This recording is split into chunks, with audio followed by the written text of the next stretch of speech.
Hola, ¿qué tal? Sean bienvenidos a este nuevo video. En esta ocasión vamos a hablar de los hitos históricos del desarrollo, pero antes vamos a tener una pequeña introducción sobre este tema.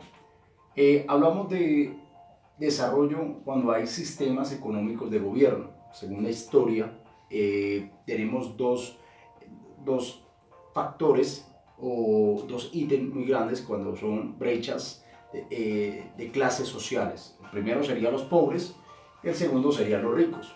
Según la historia, en los pobres hay términos que esos términos han cambiado, pero siguen siendo los mismos.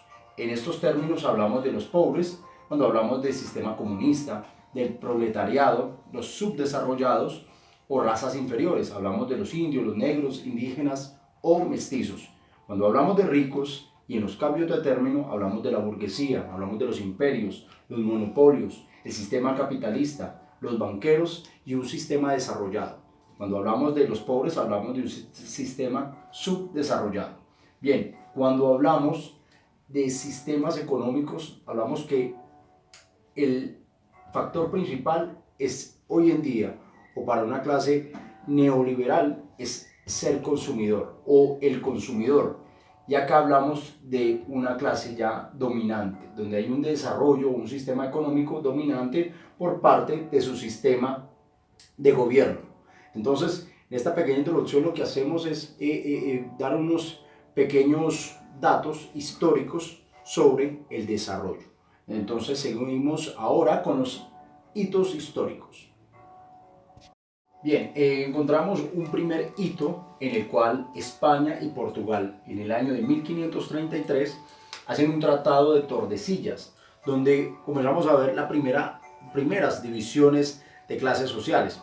Ellos hacen las periferias en donde la población comercializa materias primas a bajo costo y otro tipo de población está en la metrópolis, en el cual se industrializa estas materias primas y generan ventas de productos a un alto precio.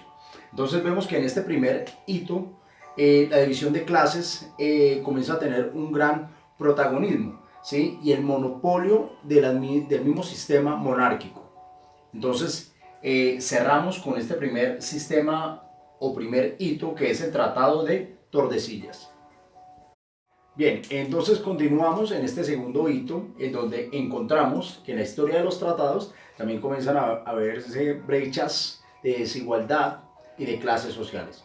En este Tratado de Versalles, dado en Francia en 1919, concluye la Primera Guerra Mundial y se da este tratado. Este tratado se da por parte de Alemania y sus aliados. Uno de los acuerdos es la repartición de tierras a vencedores y contribuir al desarrollo de estas, supuestamente para que éstas después pudiesen adquirir su sistema de gobierno ya como independientes. Pero fue todo lo contrario. Lo que pasó fue una explotación de recursos, monopolios, industrialización y una toma de poder. Por supuesto, este tratado fue cancelado o fue abolido, ya que Adolfo Hitler comenzó una nueva guerra donde se inicia la Segunda Guerra Mundial. Vamos a hablar del documental Abuela Grillo, donde vamos a dar una pequeña reflexión en el cual, pues primero vamos a decirte que el documental es boliviano y se hizo con el apoyo de Dinamarca. Acá en este documental vamos a hablar de la importancia de este recurso natural del cual es el agua y que lo representa una abuelita. En este documental vemos que el recurso natural del agua quiere ser sometido por las grandes industrias, por las grandes multinacionales, someterla y para que los pobladores o los ciudadanos la compren a muy altos costos. Entonces, la reflexión es la importancia de nuestros recursos y cómo tener conciencia en la protección y administración de estos, tener una apropiación de estos y poderle generar conciencia a las nuevas generaciones sobre estos recursos y sobre todo en Colombia tenerlo mucho más ya que somos ricos en estos. Finalizamos diciéndole gracias a todos y nos vemos en otra ocasión.